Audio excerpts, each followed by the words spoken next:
Welcome back everyone to the Two-Headed Wolf Gaming channel, last Epoch and our Spellblade. I ended the last episode at level 20, now I'm on level 27, this is the earliest I ever returned in a third episode and hopefully it's going to be the last. I'm not gonna lie, it has been a slugfest. It really has been a challenge to make this build idea work with the Spellblade. And I'm missing mana on one hand, but I think I found the solution.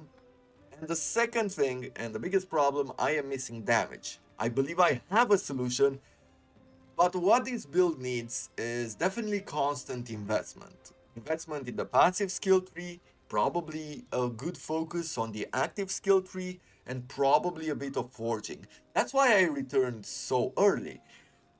On one hand, just because it took me 2 hours to get from level 20 to level 27, and even though I was enthusiastic at first, after about an hour, the second hour was a pain.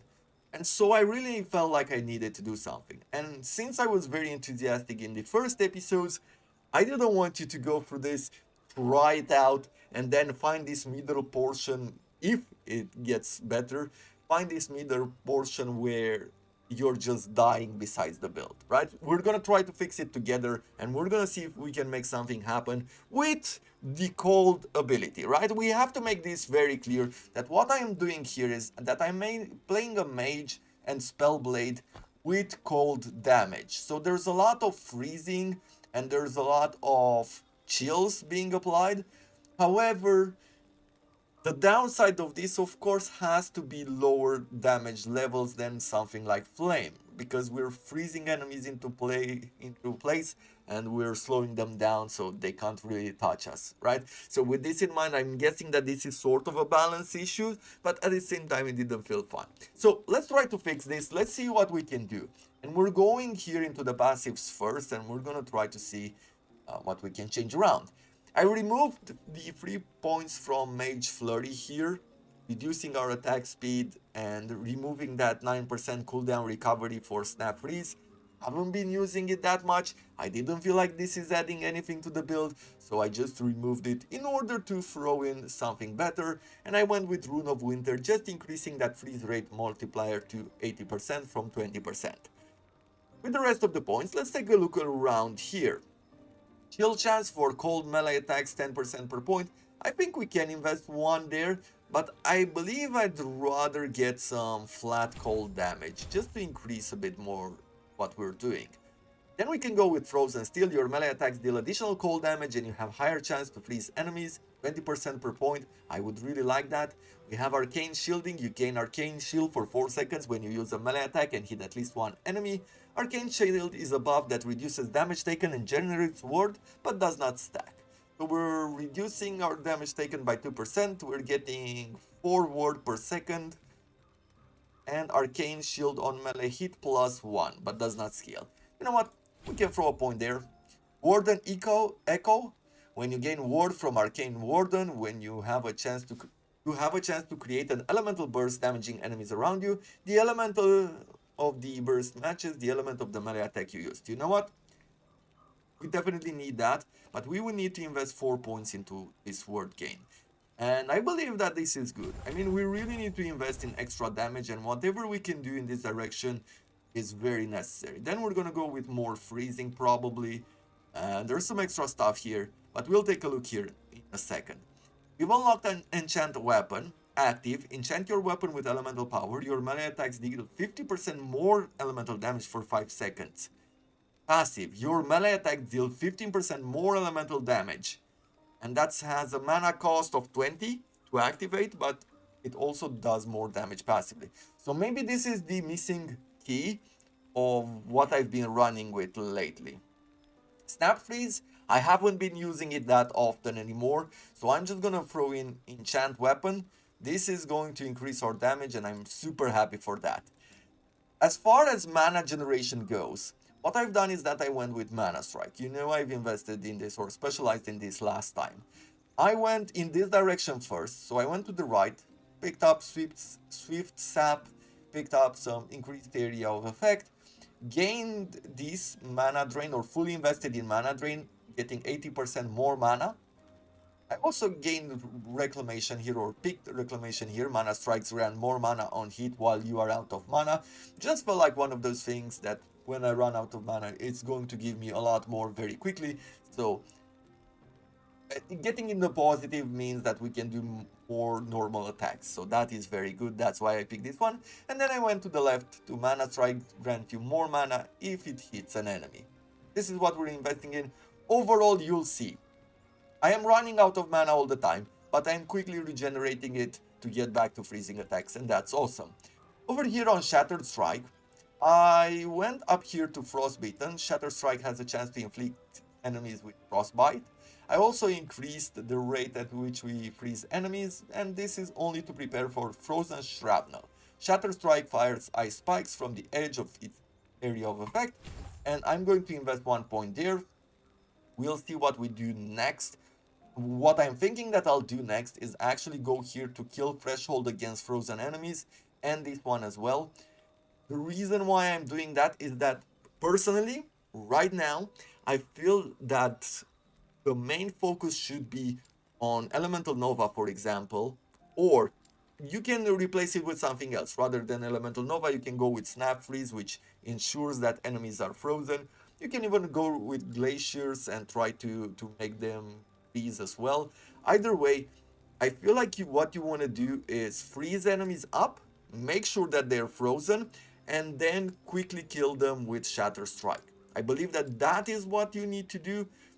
We shall try it and we shall see whether it works or not. I'm gonna go with more points in Elemental Tranquility just because this one offers us the highest rate of freeze rate multiplier at the moment, 40% per point invested. We could go here with Glyphs of Winter, but we'd only get 25%, even though we'd get a higher chance to chill.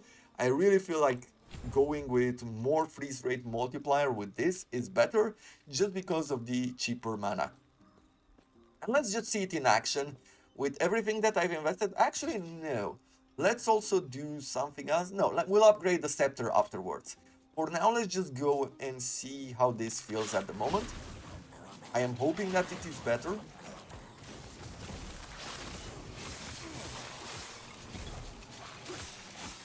As you can see, like, look at the enemies and the amount of damage that they're taking. So sometimes it's going really well,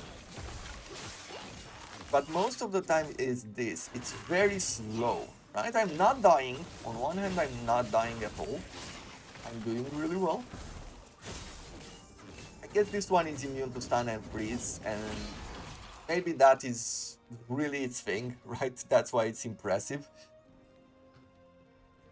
Found another one of these, 26% critical strike chance, 11% increased cold damage, 24% increased damage over time. I think that this might work, although we have an amulet which gives us increased elemental damage and some melee damage. Let's see. So 183, 153, so no, what I have is definitely better. Okay, well, let's try to upgrade the weapon. And we have cold damage, cold. Let's see if we have freeze. Freeze rate multiplier. Yes, we could throw that in. Don't have a huge amount of forging potential, so I don't want to go too crazy on that. We should go with cold damage a bit more. We also gain a chance to blind on hit, or upgraded the blind on hit. Where do I want to go next? Probably in melee. And that's all there is to this scepter. So at this point, 248. Let's see if we can do better.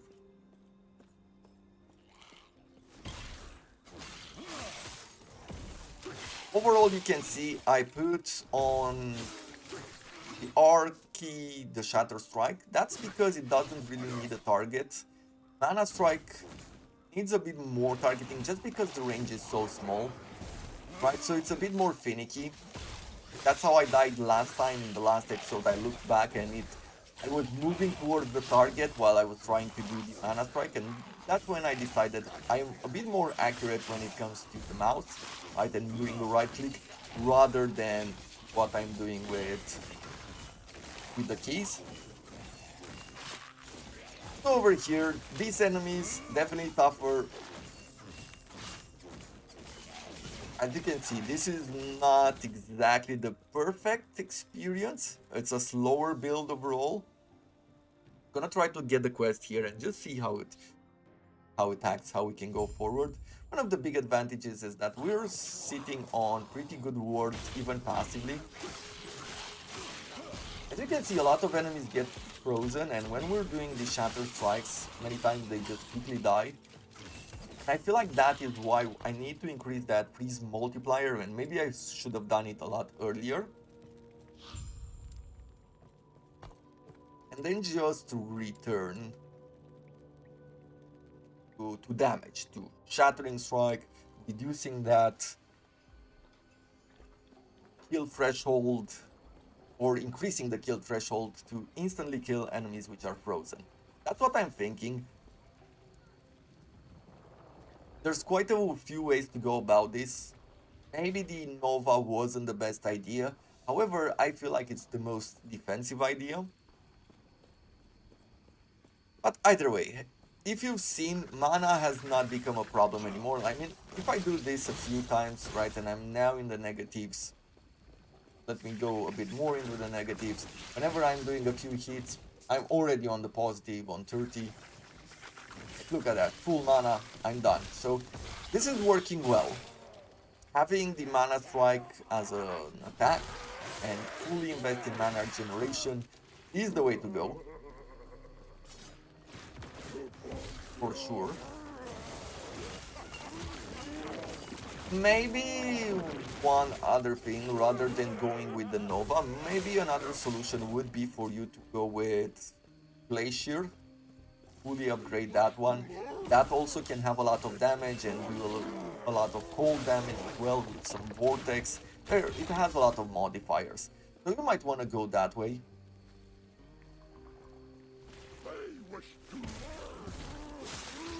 There we go. Nice shatters there. It's lovely to see.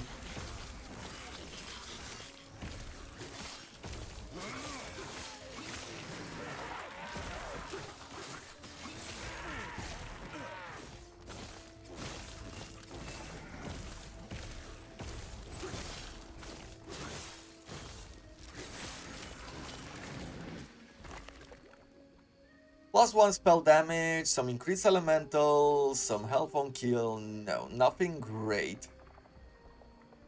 I guess rather than using a shield, I could even go like this. Freeze rate multiplier with some elemental damage. Definitely going to be very good, right? Like if I'm looking here, let's see what this 44% spell damage, +1 intelligence, +1 to static orb. I mean, yeah, but we're not doing a whole lot of spells, except for Glacier.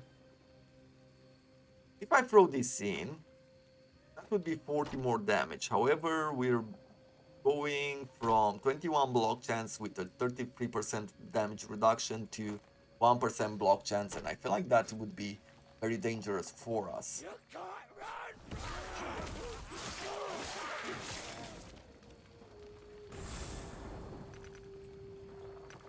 But somehow, just looking, just by the first feel I have here, it seems like we're going well. I mean, we're heading towards the right direction. But this is also a lower level area, so maybe it's not exactly what's needed.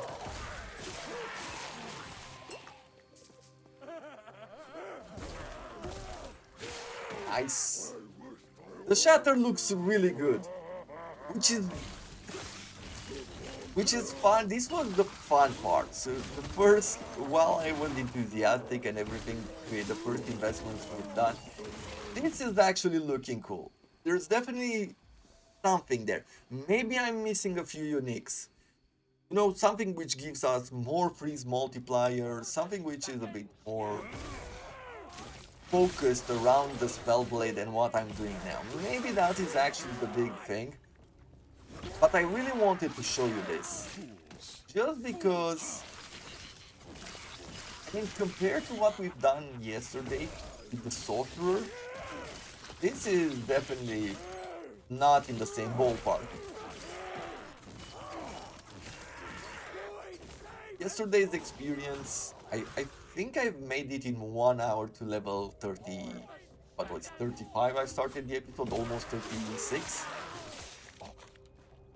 Difference has been about like from going from 1 hour from level 20 something 35 or moving in 2 hours from level 20 to 27.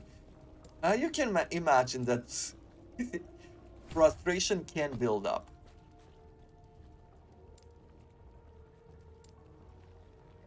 And that is why we have to try this. It's either it needs a lot more investment, and definitely I will try to return to it. Once we've gone through all of the classes, I will try to return to it, but I don't feel like we're doing much justice to it if I am going to go through a slugfest. But once we have enough investment, maybe that is the solution, or go in a different direction for the Spellblade. Right? If I think about the Fire Reeve, was it called? I'll take a look here in a moment and figure it out. Yeah, Flame Reeve here. So if you go with Flame Reeve,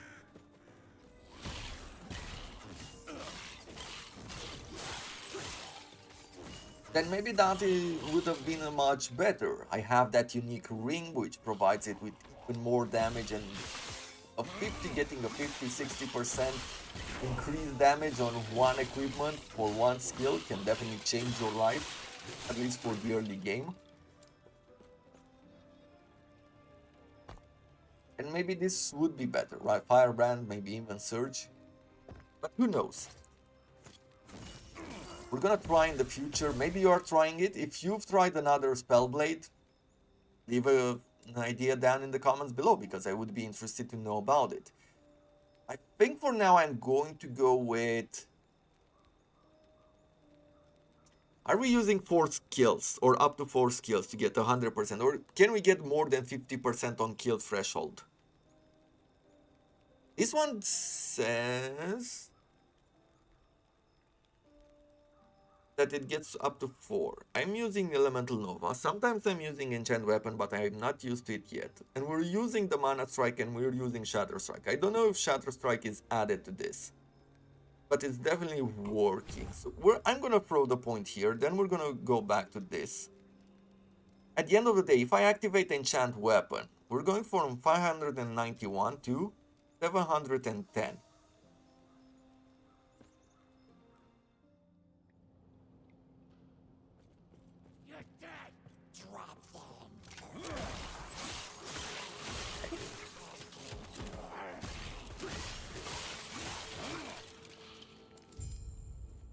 So far, so good.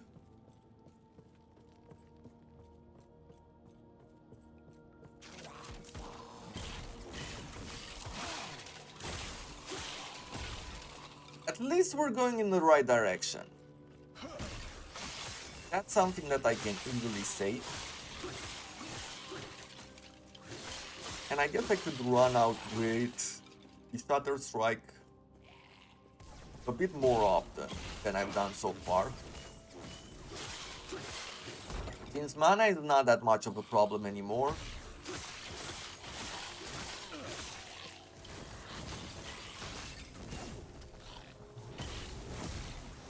as you can see, we're not freezing a lot of these enemies.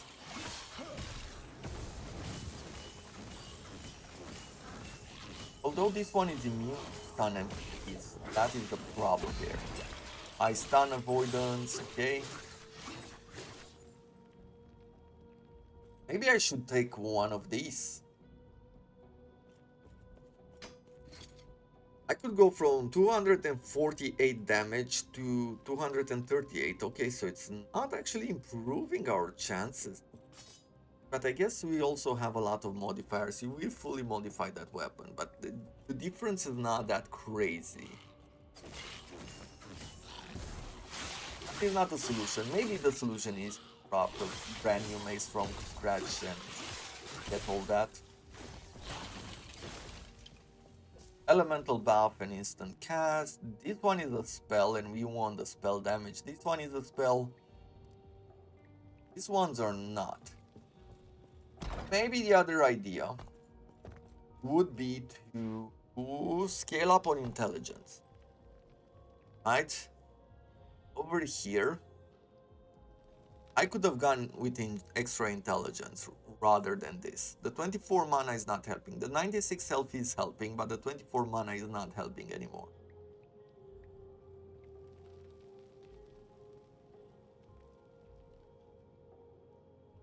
For now, what do we have here? Fire Blood. Vitality +1, melee fire damage +1. Global freeze rate multiplier 25% per point. And Fire Aura is converted to cold. I don't really have it. This converts its base damage and gives its effect to freeze enemies within its area of effect. Is this, if I go with Flame Walker, right? Each second if you are moving or using a melee attack, you have a chance to cast Fire Aura.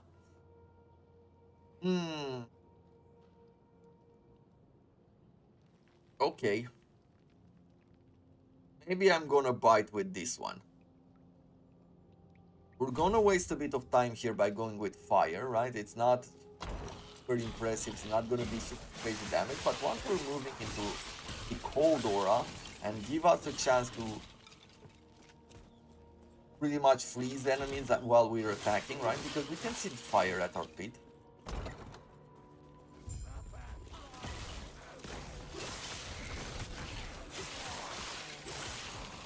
Once, yeah, this fire starts to spread, turn to cold, then maybe, just maybe, it's going to be good for us.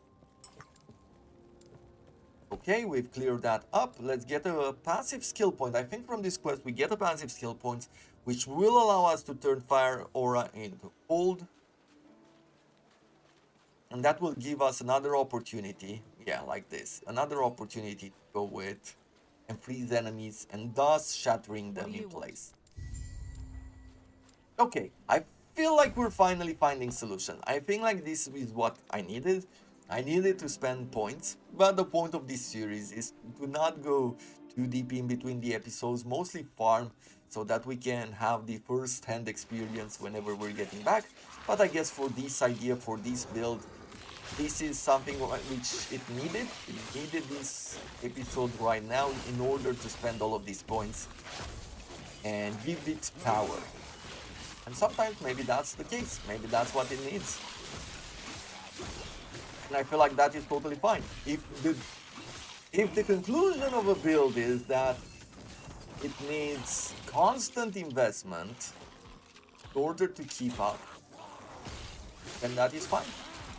I think the only sad part, the only part which I would say I'm hoping I'm not gonna meet is the one where no matter what you do here, even though it seems like it's possible, like you can make those choices, it's not working. It's bad, right? It just is bad.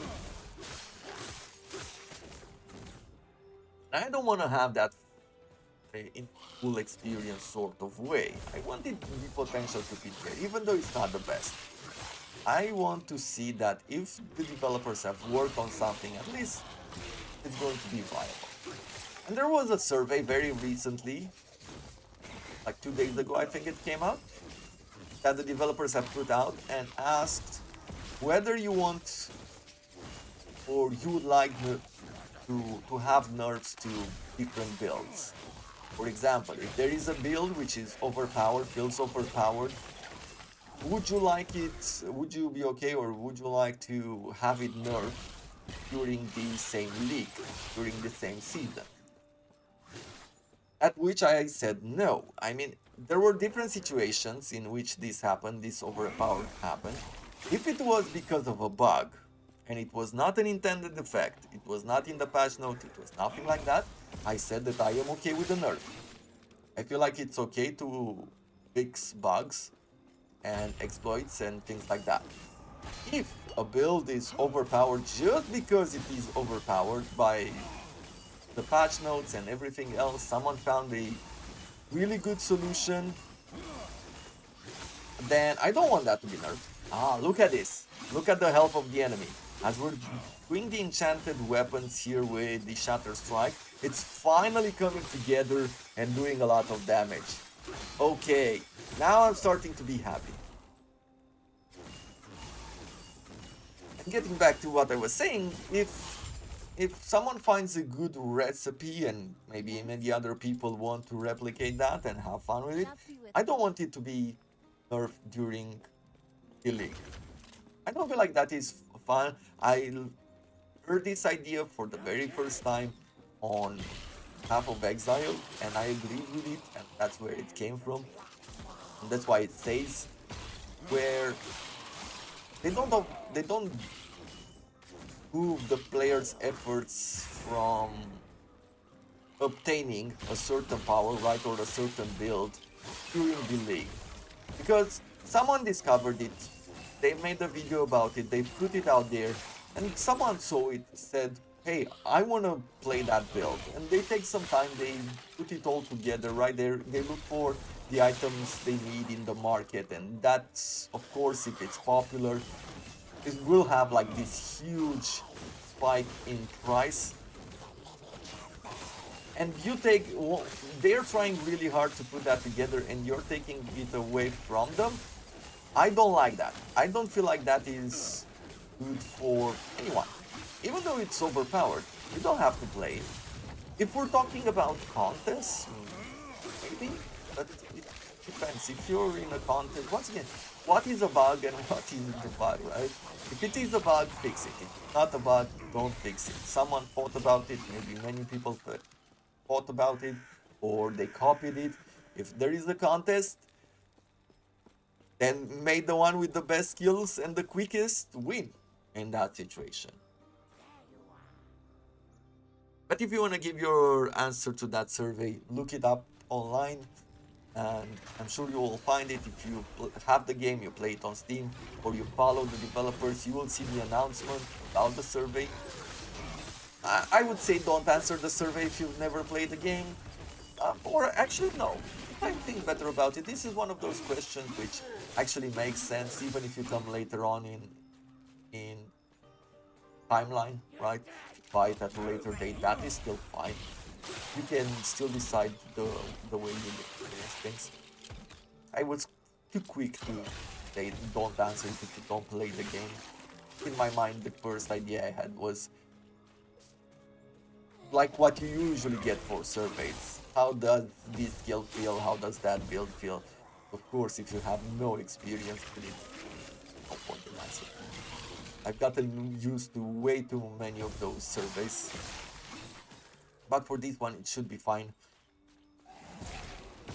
No, maybe you have a different opinion. I'd be curious to hear why you'd want to nerf, for example, builds which are not bugged.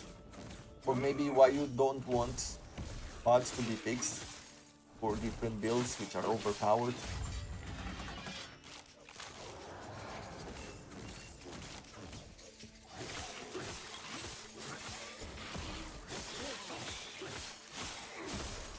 Nice. Okay, I am super happy I've returned in this episode. And I hope that you have learned something from it. I'm not gonna push this even further. Right now, it takes me just a bit too long to farm for it. To the point where I'm not having fun. That is the idea. I mean, I'm not having fun, especially when I'm looking forward to trying out a few other classes. And it feels like a grind with no end game purpose, right? If I was going for the end game, or if I knew that there was an item which existed and I needed to farm for, which would be perfect for this build, then I would probably keep going here. I would have that motivation, that reason why I'm pushing. But at this moment, since I'm just trying it out, there's definitely viability here with this build. There's definitely a good way to fix the mana consumption, at least for the choices I've made with the cold damage. There's definitely a good idea in investing into this sort of freezing auras, right? Global freeze, try to get different skills which freezes enemies in place, and then use things like Shatter Strike to pretty much kill them on the spot when they have. I guess it even makes sense now if you think about it, that you start with Shatter Strike, killing enemies instantly when below 100 health, and then you get this 200% multiplier with another 100% in total multiplier, right? Bringing you up to, I'm guessing if it's not in a weird math or something like that, it would be 400 health, right? And I'm sure there are items which would increase this, but either way, it makes sense. I was very surprised in the beginning to see all of this, but now it makes sense that this works together with what we have been doing, or what you want to do, or what the developers want you to do when playing the Spellblade with cold damage or freezing enemies in place. Is this a build that which I would recommend to you? As the first build, no, not even close. I don't think as a first try this is, unless you find this idea very cool. I feel like if I would have played this for the very first time, I would have hated it. I would have straight up hated it, because I didn't know all the mechanics, I didn't know how to craft a bit, I didn't know exactly all of the stats. But once you've played a few classes, you're definitely a bit more familiar. Decisions can be made a lot quicker about what you need and how to get it. You know what type of modifiers you find on the, like you can look for mana generation, cost reductions in mana, or things like that. So overall, I feel like it is not a beginner build. Would I recommend you to try it? Maybe go for a different idea. If you're going for Spellblade, go for a different idea. I think one of the good ones which you should try for the first time might be lightning based, just because Mana Strike is lightning based, and thus you're getting a lot of lightning damage while also getting a lot of mana in the process. And then once it takes you a while to get to Surge there, so you can invest for a very long time in these skills before you have to change to a different direction, right? You don't have to worry about mana, like we didn't have to worry about mana early on in the game either, for a very long time, right? For a very long time. Thus, your experience will be easy. That is going to have to be it for today. This took a lot out of me. I'm going to take myself a break for today. I'm just gonna look for what other games are coming out. I am curious about Goblin Stone, to be honest. That looks like an interesting game to me. And there's Last Epoch made me think about another game. No, Majesty 2? Feels like we could play Majesty 2 just because we have heroes in that game which look like this one. That's the connection that somehow came in my head, and now I want to play it. You want to see it as well? Let me know. With this in mind, thank you very much for watching. Hope you have enjoyed it. If you did, do consider leaving a like. If you have any ideas about the build, leave them down in the comments below. And until tomorrow, I wish you all to have a wonderful day.